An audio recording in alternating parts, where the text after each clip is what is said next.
A young leopard targets a troop of monkeys, and the chase instantly moves off the ground. In a blur of motion, the predator goes vertical, accelerating straight up a rough tree trunk at breakneck speed. Hunting in the canopy requires specific mechanics.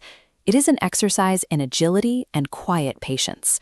The leopard trails the troop, watching their footing, waiting for a single moment where a monkey loses its balance and slips. Despite the raw athleticism on display, solitary hunts fail far more often than they succeed. A missed strike at this height means burning massive amounts of energy with zero caloric return, a dangerous deficit in an environment where every calorie counts. There is no pack waiting below to share a meal or offer backup. A solitary predator survives entirely on its ability to maintain peak physical condition. A single injury or prolonged hunger strike can be lethal. This diagram shows what territory actually means to an apex predator. A massive, rigidly defined male boundary completely surrounds several smaller female ranges. To a leopard, this map represents a monopoly on both local food sources and mating rights. For 6 years, a massive male named Scar has successfully defended this entire map, keeping rival males out through aggression and intimidation. Living on the absolute harshest fringes of this map is his own son, Rana. Orphaned at 2 years old, Rana was violently chased from the prime hunting grounds by Scar, forced to learn how to survive in the barren margins. This creates a ticking clock built into the biology of the jungle. A territory can only support one king.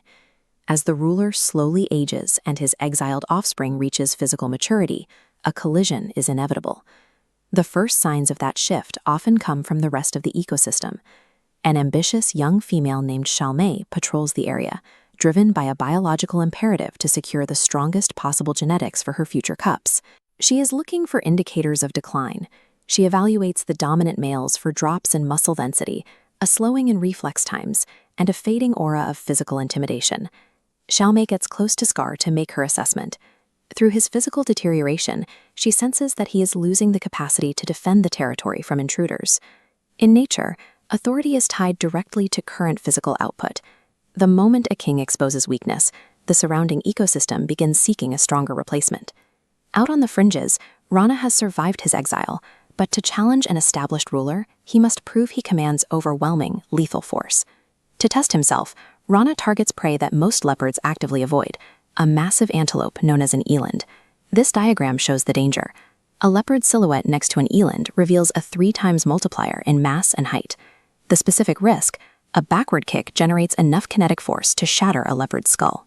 Ignoring the anatomical risks, Rana launches his attack. He grapples with the giant prey and, relying on sheer strength, wrestles the eland down. The eland kill marks a physiological milestone.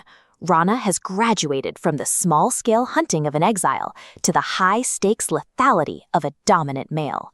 Following this kill, Rana abandons the fringes and marches directly into Scar's core territory. He corners his father, forcing the two biological timelines to finally intersect. The confrontation escalates into the canopy. The two leopards clash midair among the thick branches. Scar throws desperate defensive strikes, but he is overwhelmed by Rana's agility and youthful power. The accumulated toll of a 6-year reign catches up with the old king. Under the relentless assault of his son, Scar's stamina collapses. Rana strikes a final blow, throwing his father out of the tree branches. As Scar hits the ground, his ecological authority ends. The aftermath is immediate. Defeated and broken, Scar is permanently exiled from the empire he built, forced out to wander the exact harsh fringes where he once condemned his son. Rana steps into the vacuum, claiming the prime territory. He establishes a monopoly over the ecosystem, securing food sources and mating rights for himself. Biological succession follows a binary path.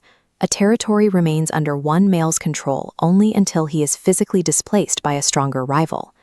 In the wild, power is a temporary biological state.